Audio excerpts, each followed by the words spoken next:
என்று சத்தமிட்டு மனுஷரை உங்களை நோக்கி கூப்பிடுகிறேன். என் சத்தம் மனுபுத்திரருக்கு தொனிக்கும். பேதைகளே விவேகம் அடையுங்கள், மூடர்களை புத்தியுள்ள சிந்தையாயிருங்கள். கேளுங்கள், மேம்பாடான காரியங்களை பேசுவேன். என் உதடுகள் உத்தம காரியங்களை வசனிக்கும். என் வாய் சத்தியத்தை விளங்கும். ஆகாமியம் என் உதடுகளுக்கு அருவருப்பானது. என் வாயின் வாக்குகள் எல்லாம் நீதியானவைகள். அவைகளை பொருட்டும் விபரீதமும் இல்லை. அவைகளை எல்லாம் புத்தியுள்ளவனுக்கு தெரியும். அவைகளை எல்லாம் புத்தியுள்ளவனுக்கு தெரியும். ஞானத்தை பெற்றவர்களுக்கு யதார்த்தமாயிருக்கும்.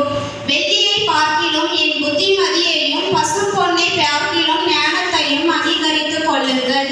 முத்துக்களை பார்க்கிலும் ஞானமே நல்லது. இச்சிக்கப்படத்தக்கவைகள் எல்லாம் அதற்கு நிகரல்ல. ஞானமாகிய நான் விவேகத்தோடு வாசம் பண்ணி நல்லுத்தியான அறிவுகளை கண்டடைகிறேன்.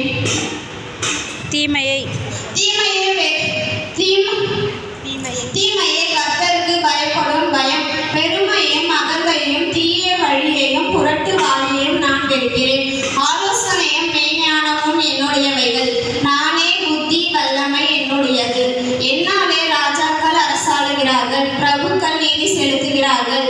என்னாலே அதிகாரிகளும் பிரபுக்களும் பூமியில் உள்ள சகல நியாயாதிபதிகளும் ஆளுகை செய்து வருகிறார்கள்.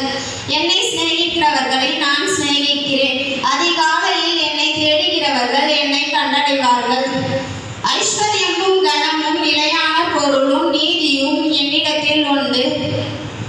பொன்னையும் தங்கத்தையும் பார்க்கிலும் என் பலன் நல்லது. சுத்த வெள்ளியை பார்க்கிலும் என் வருமானம் நல்லது. என்னை சிநேகிக்கிறவர்கள் மெய்ப்பொருளை சுதந்தரிக்கும் படிக்கும், அவர்களுடைய களஞ்சியங்களை நிரப்பும் படிக்கும். அவர்களை நீதியின் வழியிலும் நியாய பாதைகளுக்குள்ளும் நடத்துகிறேன்.